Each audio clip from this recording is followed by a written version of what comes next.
evening and welcome to another episode of What's Happening. I'm Gail Burke. And I'm George Binns, and we have for guest this evening, Dr. Robert Goeller.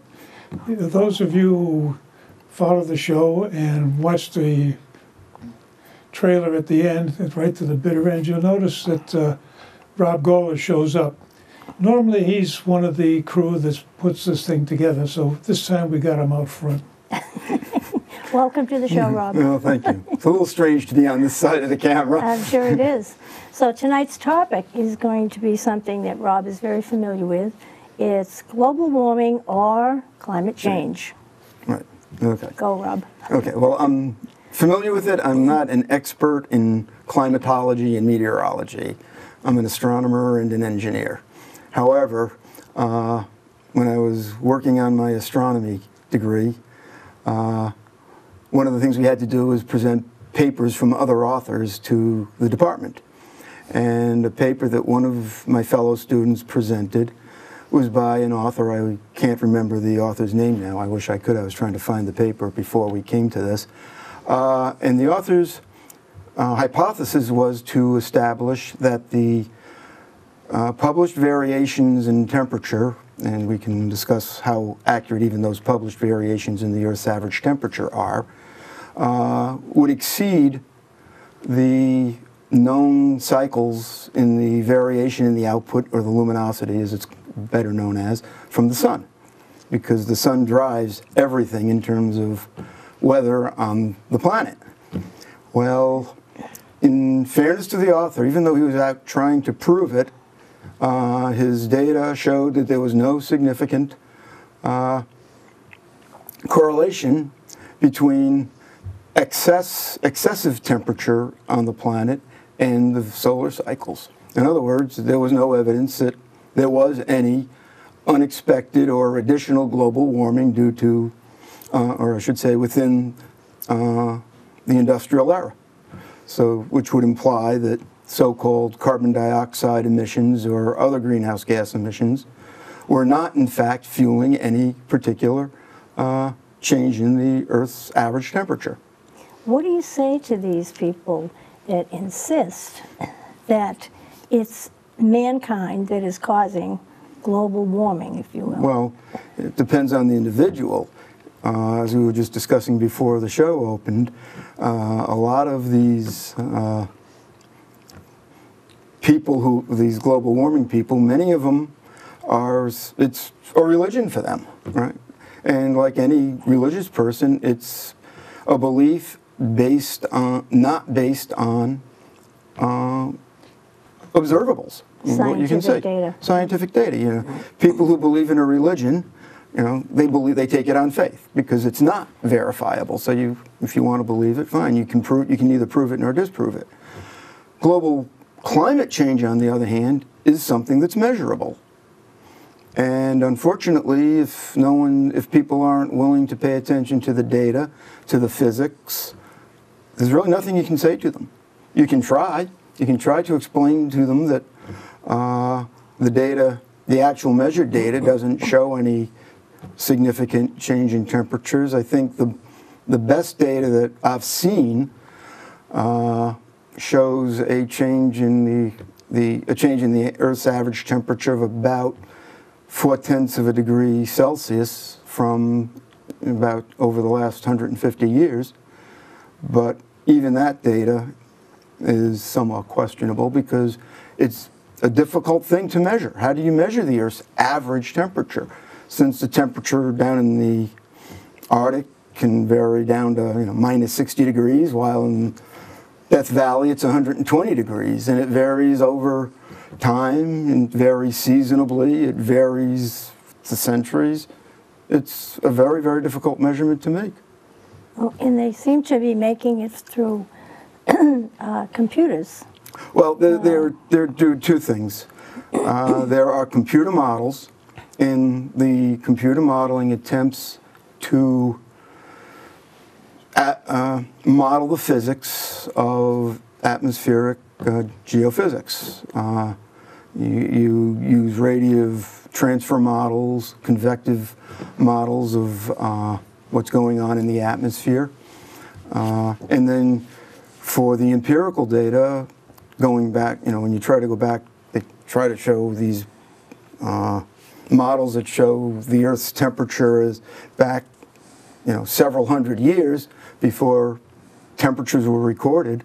They didn't even have thermometers back, up until Galileo was the first one to really develop a thermometer. So they use various fossilized indicators, tree ring data that can be spliced together to form a fairly continuous map, carbon-14 content at various depths in the ice caps. These are all good indicators. They're not good to a few tenths of a degree Celsius. The error bars are just too big. So we can make some estimates, but we can't say with certainty. And then the other problem is the models that are predictive are trying to model physics that we just don't understand. But George, you and I have talked about the carbon dioxide because, that seems to be what some of these so-called scientists are saying, that it's the carbon dioxide. Carbon dioxide is a poison, and this is what's driving the global warming. Well, we'll back up a minute. Carbon dioxide is not a poison. Carbon dioxide is plant food. Yes. You get down to the very simple equation of how life works on this planet. It's carbon dioxide plus water plus sunlight will give you starch and oxygen. We eat starch, either directly or we eat things that eat the starch. That's the way it goes. And this equation goes backwards and forwards. It works both ways. That explains everything. Well, yes and no. Let's back up a little bit.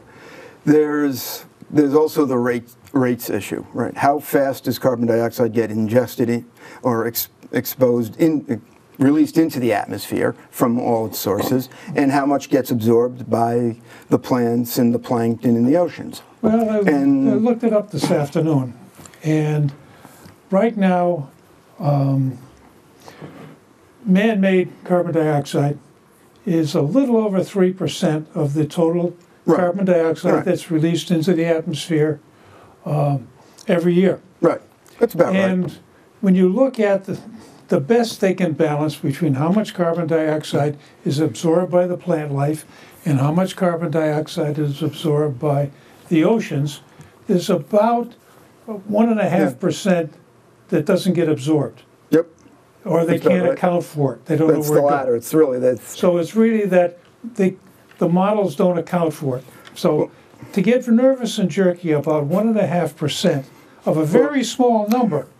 Well, right, but here's the argument. Let me play devil's advocate for just a moment. Okay.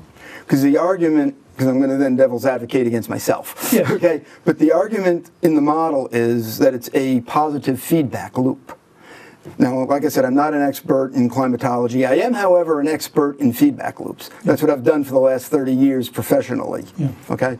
The argument is that you release a little bit of carbon dioxide into the atmosphere beyond what can be absorbed or transferred back to oxygen. That produces a little bit of temperature rise, which produces a little bit additional water vapor evaporation, which, now let me back up one more step. Everybody talks about how bad a greenhouse gas carbon dioxide is. Carbon dioxide is not a particularly strong greenhouse gas. The strong greenhouse gas in the Earth's atmosphere is water vapor. Yeah. By far and away, or, I won't say orders of magnitude, but many-fold stronger than carbon dioxide. It's orders of magnitude. I don't know exact numbers, but it's big. It's much, much bigger. And unfortunately, and the argument is, okay, now you absorb more water vapor into the atmosphere. That water vapor now becomes a greenhouse gas that escalates the problem, which then creates more temperature rise and more evaporation. Well, that's the argument. Well, let me do a little devil's advocate on your devil's advocate routine. One of the problems they have with these models is they can't handle the cloud cover very well. That's where I was going when I said I was going to devil advocate against myself. Yeah, we're all in the same boat. That basically, one of the things they say, okay, the ocean temperature is going up. Okay? The ocean temperature goes up, it evaporates more moisture. Yep. Well, the moisture goes up into the atmosphere. Sooner or later, it's got to condense back. into clouds. Yep. There's another thing that has to And be the done. nice thing about clouds is they are reflecting Reflective, the yep. incoming light. So there you have a compensating effect Yep. that it's not always run away. It gets to a point Well, where it That's the gets so fun. much cloud Right. cover, you don't And- get the... right, and I here's- mean, anybody can go out on a sunny day and stand in the sunlight and feel the radiation. Yep. And a cloud comes by, and all of a sudden you get a chill. Yep. You can drop the felt temperature on your body by 5 or 10 degrees. Mm-hmm. Yeah. So This compensating effect doesn't take into account. Well, doesn't here's get taken into account. well, this is where the models fundamentally break down. When you try to figure out the physics of how the water vapor really not only evaporates into the air, but how it distributes. Yeah. And that's really the problem, is and knowing actually at any one time, knowing how much water vapor is in the atmosphere. It's almost an impossible measurement to make. There are so many sources. It's not just evaporation from the oceans. It's sublimation off the polar ice caps. There's also a significant contribution of water vapor from cometary debris from outer space. Well, you were And the saying, models don't even add that in. you were saying the plants earlier. give off water vapor. But, yep, there's more from that. You were saying earlier that these people, it's a religion with some of them. Yes. But it's also political. Well, there's a whole... Particularly from That's the another exercise. from That- the right, United Nations. Well, I was going to save that for a little later. Okay. There's one more Well, issue. I jumped the gun on it. There's one more issue about the physics of the modeling that's fairly simple to explain. Okay. As the water, to George's point, when the water vapor evaporates, rises into the atmosphere, and recondenses into clouds, as he pointed out, clouds reflect. One of the things we don't really, and this is where the physics really breaks down, is we don't know how does that, when that water vapor condenses into a cloud, how do those clouds distribute themselves? What is this, how thick are they? How wide are they? You can go out on any cloudy or partly cloudy day in particular and look up. Depending on what kind of cloud it is, you look at something like a cirrostratus cloud, which is just nice, looks like, bride's veils, thin bride's veils, or a stratus cloud, which kind of what they call altostratus clouds, which are like these what they call macro sky, where it's these kind of spotty clouds. Right. Or it can become lenticulars. We have the physics of how that, we kind of understand what'll form those kinds of clouds. But how, what's the surface area to non-surface area of the cloud, the clear versus the obscured area. We have no idea how that breaks down. And that's key. I mean, that's the overriding driver in the energy balance. But we don't hear about that. Of course not. No. Is anybody really studying that? Or Absolutely. Are they just going for No. Here's the problem. the other side of the coin? Well, it depends on who you talk to. Yeah. There are plenty of serious scientists who are studying this on both sides of the aisle. Probably the two most prominent on each side is Richard Lidson from MIT on the skeptic side, and it was at one time, I think he has since retired, but it was a fellow named Jim Henson from NASA. Oh, from NASA. Yeah, and he was the very rah-rah, global warming is a real problem. Both of them have done serious research. Both of them use models. There are many, many other scientists who are doing modeling. And the problem, and basically all the models can be tweaked to give the same answer. The problem is the way you tweak them, as we talked about, is we don't understand the physics. So in principle, what you try to do is you try to tune your model. That is, you adjust the various parameters that distribute your clouds, that determine how much, the rate of evaporation and all that. In principle, what you try to do is you try to make them match reality. Right? Well, what's the reality we have to match? Half the problem is, as I alluded to before, we don't really know what it is because we can't measure it.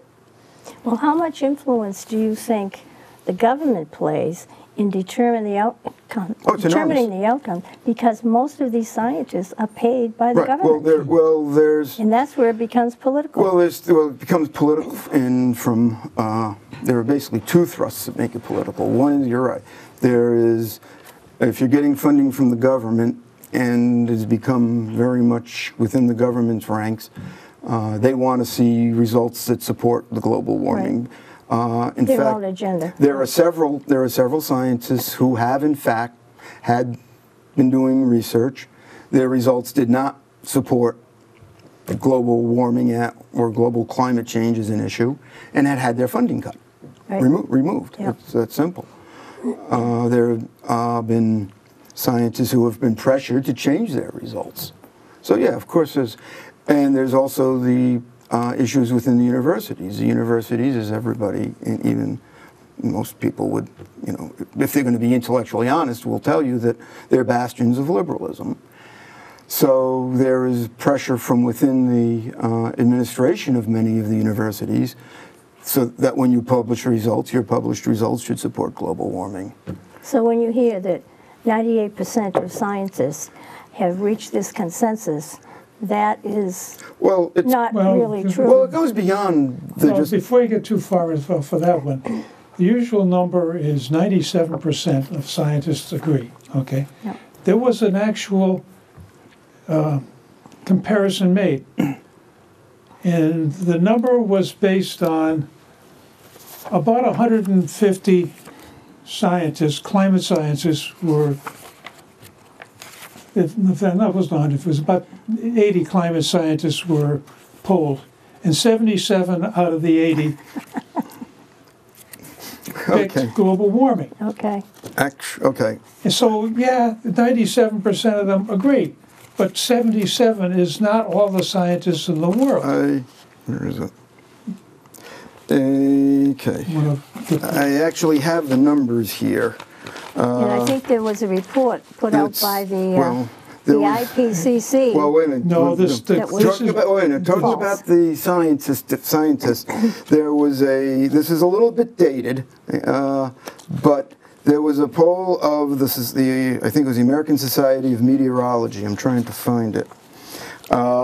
And what the results were was 49% of the scientists within that professional group said that global warming, there is no evidence to support at least catastrophic global warming. Okay. I think it was 37% said that there was, and about 18% were, 37% were undetermined, no conclusion, and about 18% said there was. So there, even within the professional community, there is not by any means the term they like to use is consensus. Consensus, yeah. The problem is too complicated to start with. Yes. You can go back to the early 60s. See, either Fred or Ed Lorenz, I forget his first name, was doing a climate model. The chaos theory? Yeah. Yeah. And he built up this climate model, and it was a complicated one because it would run for about a month before the model would solve. And he finally got an answer, and it looked pretty good compared to his reality. So he says, okay, I wonder what happens if we extrapolate this. Well, rather than start at the beginning and run it for a month and then go further, he says, I'll just put the numbers into it that I got for the last answer. So he put those numbers in. And he put them into like 4 decimal places. And all of a sudden, the model didn't work anymore. And all of a sudden, he discovered chaos theory. Yep, that was the birth of chaos theory. Well, it goes all the way back to... but that was the days modern, of Newton. But but that's modern chaos rediscovered. theory. Pascal was the first one to stumble over it. So most of these models are chaotic. Yes. The classic example is Hurricane Sandy's coming up the coast. And you look at the weather forecast and you can see these spaghetti models where they got lines going all over. And every one of them, almost every one of them, showed the model that Sandy was going to go right by the Cape and nobody was going to get hit. except there was one model that showed it making a left turn into Atlantic City. Well, what did it do? It took the left turn into Atlantic City. That was the European model. And that's pretty good news that, hey, we got one that worked. So here comes this snowstorm last year. And everybody's looking at these models here that goes out to sea, except the European model and so forth. And they said, we'll believe the European model. The European model says, we're going to get hammered again. So New York City prepares for this tremendous snowstorm. It didn't happen. Yeah. You know, so sometimes it works, sometimes it doesn't. And you have no idea which time this is going to work because they're totally chaotic. So believing on models, You can't. Well, that's basically the problem. what you're trying to solve is you got a spinning sphere with a gravity field and a rough surface, and you're trying to do a boundary layer calculation on that. That is hairy stuff. Well, it's worse than that. That is known as the last unsolved problem in classical physics. Is turbulent fluid flow, which is exactly what we're It's talking the about. Navier-Stokes equation. They haven't solved that thing yet. But it has, you know, it has a lot to do with the politics Well, it has of the become- world. Well, it has become political. Yes, it has. And that is the, you know, I call global warming or global climate change the greatest con job in the history of the world. Because And it you're is, not alone. well, and it is because, and why it's in the history of the world, because it is actually worldwide. Yeah. And you have virtually, you know, there's a huge number of people who either fanatically believe it, as you talked about, you know, some of the people you know. There are people who have a vested interest in it. Some who are making a lot of money. Like on Al Gore. Al Gore, yeah. There are people who find it as a path to political power, which is, I think, becoming the primary driver to I it. agree. And there's a third problem that involves, and that has been the loss of the real ability for critical thinking amongst the population. Very good It doesn't point, take yeah. it doesn't take a whole lot of critical thinking to look at this problem and understand. You don't have to be a climate scientist. You don't have to be an engineer or an astronomer.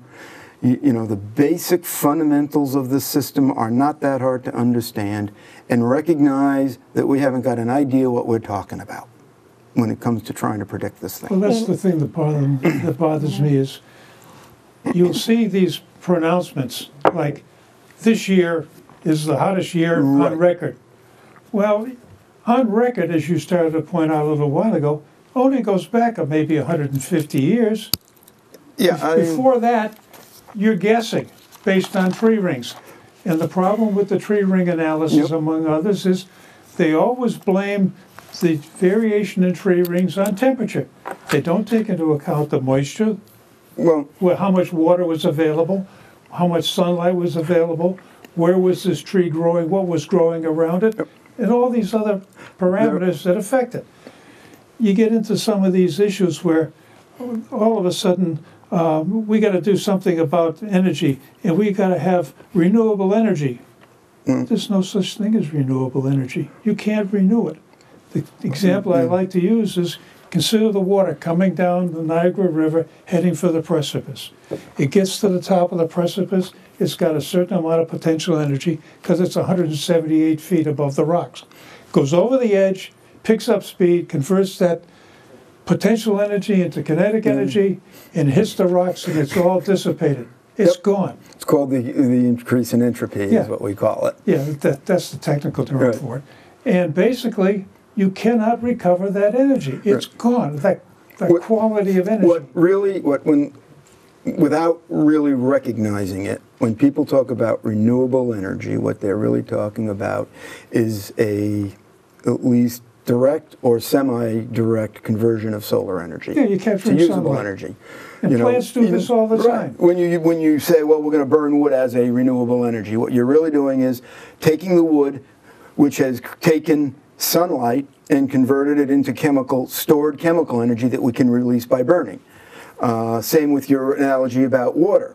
When we bring the water, down through a water wheel to create electricity. What's really happening is the sun evaporated the water, Exactly. lifted it into the atmosphere, dropped it into this lake, or where it the then ran ocean. down the stream and did its thing. Or gravity does it because it moves the tides back and Right. forth. Yeah.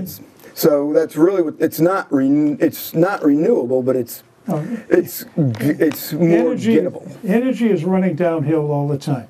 You either grab it once it goes by and use it, or you it's don't. gone. Right. There's no bringing it back. Right. When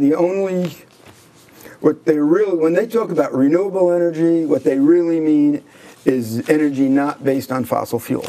Is really when you think that's what they Oh, mean that's what by they're it. trying to say, yeah. But they don't say that. Of course not. And they're Yeah. trying to get rid of fossil fuels. Well, Yeah. Because, well, it no, they're can not. co- That's well, the pretext. What they're really trying to do Okay.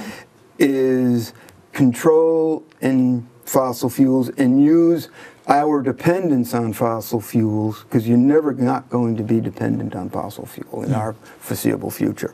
What they're trying to do is use it as a way of making money, increasing, not so much for the energy companies. That's one of the big, what shall we say, myths. fallacies. It's really making money for the governments. They can tax it. Carbon credit trading, the con men. Okay? But, companies like ExxonMobil or Standard Oil, they're not in this game to reduce the use of fossil fuels. But there are other people trying to, basically it comes down to is, how can I get in on the game too? Yeah. Well, That's really what it comes down once you to, start follow the getting money. into a political game, I think there's several factions involved. One is these environmentalists that are trying to do good things. And it gets to be a mixed up story. Everybody can agree that the amount of pollution in China or India is a horror story that has to be fixed. And it causes pollution. The pollution there is bad. Yeah. It's coming across, we even get it in California. Yep. So, But they confuse but that's not pollution the same with- as global That's warming or right. climate Yeah. change. It has nothing to do with it. Right. That is a laudable goal. Yeah. I mean, we Yes, solved that problem absolutely, with yeah. Nixon and the Right. environmental acts. Right. Cleaned up the air. Yep. That's good. We And still have some work to do, but we've made Oh, huge yeah. strides. But we've there's made, always going to be have, something Yeah. to do, and there's a compared better to way other to do it. countries Yeah. And it's an especially. Oh, yeah. economic problem. Right. One of the ones I always get a kick out of is we have essentially destroyed the coal mining in the Appalachian region Yeah. because nobody wants to touch sulfur-bearing coal. So we get it out of Montana. Yeah. Okay, it's fine. Now this, But at the same time, you can put devices on a coal-fired power plant to capture the sulfur dioxide you get, and you convert it into gypsum board. So there are ways to solve these problems besides shutting down the industry and putting everybody in Appalachia out of work. now we would love to solve all these problems, but unfortunately we have only a half hour, and the half hour is just about up. So, I think we're going to have to continue this another time. okay. This has been Well, really that's the great. thing is there is so much information Yeah. out there Yeah. that makes you think, what on earth are they trying to pull on Yeah, us? yeah. Well, that's what I mean by it's the greatest con job in the Yeah. history of the world. Yeah. And I think we will end with that. I want to thank you, Rob, for coming on, and hope you'll be guest again. You've been a Okay. great guest. And thank you, my co-host. And thank you for watching, and we will see you next time. Good night.